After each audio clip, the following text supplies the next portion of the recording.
ஓம் சாய்ராம். என் அன்பு குழந்தையே, இந்த நல்லதொரு விடியலில் உன் சாயப்பா சொல்வதை கேட்ட 60 நிமிடத்தில் நீ எதிர்பார்த்தது உன்னை தேடி வரும். சாய் தருவதை தட்டிவிடாதே.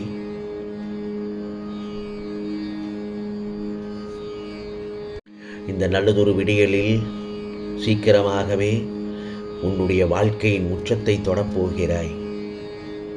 என் செல்லமே, எல்லா ஆபத்திலிருந்தும் துயரத்திலிருந்தும் நீ முழுமையாக காப்பாற்றப்படுவாய். இது என் செல்ல குழந்தைக்கு நான் கொடுக்கும் வாக்குறுதி. சில இடங்களில் நீ தனியாக நடப்பதாக உணர்கிறாயா? இல்லைதானே? நான் உன்னுடன் நடந்து வருகிறேன். எப்போதும் உன்னோடு தான் இருப்பேன். இந்த சாயப்பா உனக்கான வழிகளை மௌனமாக குணப்படுத்தி பாதுகாப்பது இந்த சாயப்பாவின் கடமை அல்லவா? நான் எந்த தீங்கையும் உனக்கு நேர விட மாட்டேன். நம்பிக்கையோடு பொன்னான வாழ்க்கை ஆரம்பமாக போகிறது. இந்த நல்லதொரு நாளுக்காகத்தானே காத்திருந்தாய்.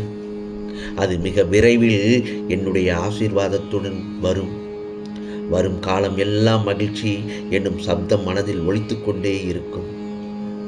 ஆம் செல்லமே, வாக்குவாதம் இல்லாமல் இருப்பதுதான் நல்லது. உன்னுடைய வாழ்க்கைக்கு வாக்குவாதம் தேவையே இல்லை. சில இடங்களில் அமைதியாக பொறுமையோடு இருப்பது அதைவிட சிறந்தது மௌனமாக இருப்பது. சில பேர்கள் கோபத்தோடு பேசி வாக்குவாதத்தில் ஈடுபட்டு அந்த சமயத்தில் நீயும் கோபக்காரனாக மாறி உனக்கு கோபக்காரன் என்ற அவப்பெயர் உனக்கு தேவைதானா? அந்த இடத்தில் அமைதியாகவும் பொறுமையாகவும் மௌனமாகவும் இருந்துவிடு. அல்லது அவர்கள் என்ன சொல்ல வருகிறார்கள் என்பதை முதலில் காதில் வாங்கி கேட்டு அதற்குண்டான பதிலை நீ திருப்பிச் சொல். நிதானமாக யோசித்துச் சொல். என்றைக்கும் தன்னை ஒரு இடத்தில் தாழ்த்தி நினைப்பவர் வாழ்வில் உயர்ந்திருப்பார். அதை நினைவில் வைத்துக்கொள். உன் சாயப்பாவின் அறிவுரையை கேட்ட உனக்கு நீ கேட்டதை முடித்து தரதானே நான் காத்திருக்கிறேன். உன் உணர்வுகள் ஜில்லிட்டு ஆனந்த கண்ணீர் பெருகும் நான் சொல்வதை கேட்டு நடந்தான். சில இடங்களில் நீ இருந்த காட்டில் வாழ்வது போலத்தான் வாழ்க்கை என்ற உன் மனக்குமுறலை நான் பார்த்து கொண்டுதான் இருக்கிறேன். பாலைவனத்தில் திசை தெரியாமல் அலைந்து கொண்டிருக்கும் என் செல்லை பிள்ளை போல் உன்னை பாதுகாத்து உன்னை நல்ல வழியில் கொண்டு வருவதற்காகத்தானே நான் இருக்கின்றேன். இப்போதைய தருணம் என்பது உன்னுடைய அடுத்த கட்ட நடவடிக்கைக்கான அடித்தளம்தான். பல கஷ்டங்களை சந்தித்து போராட்டத்தில் ஈடுபட்டு வழிகளை தாங்கிக் கொண்டு துயரங்களை தாங்கிக் கொண்டு அன்றாட வாழ்க்கையை நகர்த்தி கொண்டிருக்கிறாய். உன் குடும்பத்திற்கு தேவையான அனைத்தையும் ஒவ்வொன்றாய் பார்த்து செய்து வருகிறாய். இவையெல்லாம் நடக்கும் என்றால் கூட சில நேரங்களில் நடக்காமல் போய்விடுகிறது சாயப்பா என்று என்னிடத்தில் புலம்புகிறாய். என் செல்லமே, இப்பொழுது நீ பக்குவப்பட்ட பிள்ளையாக மாறி வருகிறாய். பொறுமையின் சிகரமாக மாறி வருகிறாய். நம்பிக்கையின் தோற்றமாக இருக்கிறாய். எல்லாம் இந்த சாயப்பாவின் அறிவுரையை கேட்டு நம்பிக்கை பொறுமை என்ற தாரக மந்திரத்தின் வழியாகத்தான் நீ சென்று கொண்டிருக்கிறாய். யார் என்ன சொன்னால் என்ன, யார் என்னை பழி போட்டால் என்ன, யாருக்கும் நான் பதில் என் சாயப்பா தருவார் என்ற நம்பிக்கையோடு வாழ்க்கையை நடத்தி செல்கிறாய். மேலும் உன் விடாமுயற்சியோடு உன் இலக்குகளை நோக்கி சென்று கொண்டிருக்கிறாய். அதை பார்த்துதான் உன் சாயப்பா பெருமைப்படுகிறேன், சந்தோஷப்படுகிறேன். அப்படி இருக்கும் பொழுது உன் வாழ்வில் நல்லதொரு மாற்றம் நிச்சயமாக வரத்தான் செய்யும். உன் வாழ்க்கையில் நல்ல நேரம் கைகூடும் போதுதான் நல்லவை அனைத்தும் நம்மை வந்து சேரும் என்பதில் சந்தேகமே இல்லை. அப்படித்தான் உன் வாழ்வில் நல்ல நேரம் வந்தபோது என்னுடைய வார்த்தைகளை கேட்க ஆரம்பித்தாய், கேட்டுக்கொண்டிருக்கிறாய். ஆகவே இனி உன் வாழ்க்கையில் நீ எதிர்பார்த்த மாற்றங்கள் நிச்சயமாக நிகழ துவங்கப் போகிறது. அனுபவ பாடத்தை கற்றுக்கொண்ட நீ, பொறுமையை கற்றுக்கொண்ட நீ, பக்குவமடைந்த நீ, உன் சாயப்பா சொல்வதை கேட்ட நீ நிச்சயமாக வாழ்க்கையில் முன்னேறி பிரகாசமாய் ஜொலிக்கப் போகிறாய். உன்னை கேவலமாக பார்த்தவர்களும் திட்டியவர்களும் உன்னை கீழ்த்தரமாக நினைத்தவர்கள் எல்லோரும் உன்னை பார்த்து பிரமிக்கப் போகிறார்கள். நீ ஆச்சரியப்படும் அளவுக்கு மிக அளவில் வாழ்க்கையில் உயர்ந்து நிற்கப் போகிறாய். எல்லாம் நம்பிக்கை, பொறுமை என்ற தாரக மந்திரத்தை கையில் எடுத்ததனால்தான் உன் வாழ்க்கையில் நீ ஜொலித்து நிற்கிறாய் என் செல்லமே. அந்த மந்திரத்தால் நிச்சயமாக நீ கேட்ட அனைத்தையும் ஒவ்வொன்றாக நீ பெற்றுக்கொண்டிருக்கிறாய் என்பதில் சந்தேகமே இல்லை.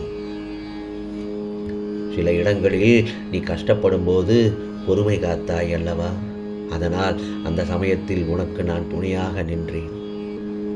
சாயி சாயி என்று நீ பொறுமையோடும் நம்பிக்கையோடும் என் மந்திரத்தை சொல்லி உன் கோபத்தையும்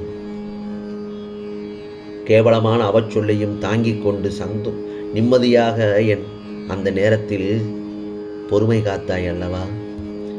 அதனால் நீ பக்குவம் அடைந்து விட்டாய் என் செல்லமே. என்னுடைய பிள்ளை நீ, துவாரகமாயின் செல்ல குழந்தை நீ.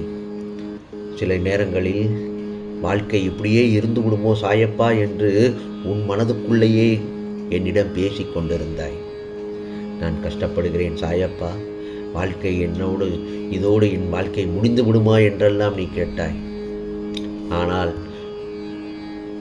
அதற்குண்டான தீர்வை நான் பல இடங்களில் உனக்கு ஏதோ ஒரு ரூபத்தில் வந்து நான் உதவி செய்திருக்கிறேன். அதையும் நீ மனப்பூர்வமாக உணர்ந்திருக்கிறாய். நீ அனுபவிக்கும் வேதனைகள் சீக்கிரமாக முடியப் போகிறது என்று உன் செவிகளில் சொன்னேன் அல்லவா?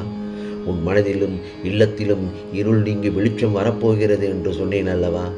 நிச்சயமாக கிடைத்து விட்டது என்று ஆனந்தத்தில் என்னுடைய ஆலயத்திற்கு ஓடோடி வந்து எனக்கு நன்றி சொன்னாய் அல்லவா? உனக்கு எது தேவையோ அதில் உன் எண்ணத்தை குவித்து அந்த எண்ணத்தை வலிமைப்படுத்து என்று நான் சொன்ன ஒவ்வொரு வார்த்தையும் நீ கேட்டாய். அதன்படி நடந்ததால் தான் நிச்சயமாக உனக்கு எல்லாவற்றையும் உன் கரங்களில் சேர்த்தேன். நீ வேண்டிய அனைத்தையும் உனக்கு ஒவ்வொன்றாக சேர்த்தேன். வாழ்க்கையில் நீ படிப்படியாக முன்னேறி வந்திருக்கிறாய் என் செல்லமே. அடிபட்டு, மிதிப்பட்டு, கஷ்டப்பட்டு, துயரப்பட்டு, வேதனைப்பட்டு, பல இடங்களில் அவமானப்பட்டு இந்த இடத்தில் நிற்கிறாய் என்றால் எல்லாவற்றுக்கும் நம்பிக்கை, பொறுமைதான் காரணம். நீ வேண்டி விரும்பி கேட்டது உனக்கு கிடைக்குமோ கிடைக்காதா என்ற அவநம்பிக்கையோடு நீ இருக்கவில்லை. எல்லாம் எனக்கு என் சாயப்பா தருவார் என்ற நம்பிக்கையோடு காத்திருந்தாய், பொறுமையோடு இருந்தாய். அப்படி இருக்கும் பட்சத்தில் நிச்சயமாக கிடைக்கும் என்று முழுமையாக நம்பியிருந்தாய் அல்லவா? நிச்சயமாக அதனால்தான் நீ கேட்ட ஒவ்வொன்றையும் ஒவ்வொரு நாளாக உனக்கு எது தேவை, எவ்வளவு தேவை, எப்பொழுது தேவை என்று அறிந்து உன் சாயப்பா உனக்காக ஒவ்வொன்றாக கொடுத்து கொண்டிருக்கின்றேன். நிச்சயமாக எந்த ஒரு தருணத்திலும் துவண்டு போகாத என் செல்ல பிள்ளை நீ. எதிர்மறையை நினைக்காத என் செல்ல குழந்தை நீ. நேர்மறையாகவும் இறை பக்தியோடும் வாடும் என் செல்ல பிள்ளை நீ. நிச்சயமாக உனக்கானது எல்லாம் நல்லது நடக்கும், நிச்சயமாக நடக்கும். எதிர்மறை எண்ணத்தோடு மட்டும் வாழாத என் செல்ல பிள்ளையை பார்க்கும் பொழுது எனக்கு மிகவும் மகிழ்ச்சியாக இருக்கிறது என் செல்லமே. வாழ்ந்தால் என்னவாகும் என்ற எண்ணத்தோடு வாழ வேண்டாம். உன் மனதில் தினம் தினம் நல்ல எண்ணங்களை உருவாக்கு. நல்லதையே நினை, நல்லதே நடக்கும், நல்லதை பேசு, நல்லதையே செய்யும். புரிகிறதா என் செல்லமே? ஒரு சில இடங்களில் உன்னை ஏமாற்றுபவர்கள் உன்னை சுற்றி வருகிறார்கள். அவர்களை நீ எல்லோருக்கும் நீ அடையாளம் கண்டுவிட்டாய். இவர்கள் மனிதர்கள், இந்த இடத்தில் இப்படித்தான் இருப்பார்கள் என்ற பக்குவத்தை அடைந்த பிள்ளை நீ. உண்மை, நேர்மை எல்லாம் அழியாத சொத்து என்று தெளிவாக புரிந்த என் செல்ல பிள்ளை நீ. உன் அன்பினை மதிப்பவரிடம் அன்பாக இரு. நீ தேடிச் செல்லும் அன்பு நிலையற்றது, உன்னை தேடி வரும் அன்பே நிலையானது என்று உனக்கு புரிய வைத்தேன். உனக்கு நல்லது எது என்று உன் சாயப்பாவாகிய எனக்கு மட்டும்தான் தெரியும். உனக்கு நடக்கவிருக்கும் அனைத்து நன்மைகளையும் இதோ நானே முன்னின்று நடத்தி தரப்போகிறேன். வாழ்க்கையில் சில பிரச்சனைகளையும் பல இழப்புகளையும் பார்த்த பிறகுதான் வாழ கற்றுக்கொண்டிருக்கிறாய் என் செல்லமே. அவ்வளவு பொறுமை காத்தாய். உனக்கு பிடித்த விஷயங்கள் நடக்குமா நடக்காதா என்பதை நான் பல இடங்களில் உனக்கு அறிவுபூர்வமாகவும் உணர்வுபூர்வமாகவும் புரிய வைத்திருக்கிறேன். நிச்சயமாக உன் வேண்டுதலை உன் சாயப்பா நிறைவேற்றி தந்திருக்கிறேன். நல்ல விஷயத்திற்காக தனியாக நிற்க வேண்டிய வந்தாலும் தைரியமாக இரு. சில இடங்களில் சாயப்பா நான் தனியாக நிற்கிறேனே என்று புலம்பினாய். அதற்கும் நான் உனக்கு பதில் சொன்னேன். தனியாக நிற்பதும் ஒரு தைரியம்தான். அந்த தனியாக நிற்கிறோம் என்ற தைரியத்தோடு நிற்கிறாய் அல்லவா, அதுதான் என் செல்லம் நீ, என்னுடைய செல்ல பிள்ளை நீ. அதற்காகத்தான் நான் உன்னை தேடி நானே உன்னை இடத்தில் வந்திருக்கின்றேன். எதையும் தனியாக நின்று ஜெயித்து விடலாம் என்ற நம்பிக்கையோடு நீ களம் இறங்கினாய் அல்லவா, அந்த ஒன்றுதான் உனக்கு மகத்தான வெற்றியை அள்ளி அள்ளி கொடுத்து கொண்டிருக்கிறது என்பதை மறந்துவிடாதே. அதே நேரத்தில் உனக்கு தீமை செய்தவர்களை சாயப்பா அவர்களுக்கு பழிக்கு பழி, அவர்களுக்கும் நீ தண்டனை கொடுத்து விட வேண்டாம் என்று என்னிடத்தில் வேண்டினாய் அல்லவா, அதுதான் உனக்கு நீ பக்குவப்பட்ட பிள்ளை என்று சொன்னேன். அவர்களை நீ மன்னித்து விட்டாய் அல்லவா, பழிக்கு பழி வாங்க வேண்டாம் என்ற எண்ணத்தோடு நீ என்னிடத்தில் முறையிட்டாய் அல்லவா, அதுதான் என் செல்ல பிள்ளை. அவர்களுக்குண்டான தண்டனையை நான் பார்த்து கொள்கிறேன். நீ அவர்களை மனதார கூட திட்டிவிடாதே. எல்லோரிடத்தில் அன்பாகவும் நேர்மையாகவும் முக மலர்ச்சியோடும் பேசு. உன்னால் முடிந்த உதவி செய். என் செல்ல பிள்ளை, நீ தினமும் உன்னால் முடிந்த உறவுகளுக்கோ அல்லது உன்னிடம் பசி என்று வருபவர்களுக்கு உதவி செய் என்று சொன்னேன். அதையும் செய்து கொண்டிருக்கிறாய். அதனால் உன் சாயப்பா உன்னை பார்த்து மிகவும் பெருமைப்படுகிறேன், மகிழ்ச்சி அடைகிறேன். இது சாயப்பாவின் சத்திய வாக்கு. உன்னால் நிச்சயமாக நல்லதே நடக்கும், நல்லதே நடக்கும். ஓம் சாய்ராம், ஓம் சாய்ராம். ராம்ஜி அருள் கிடைக்கட்டும்.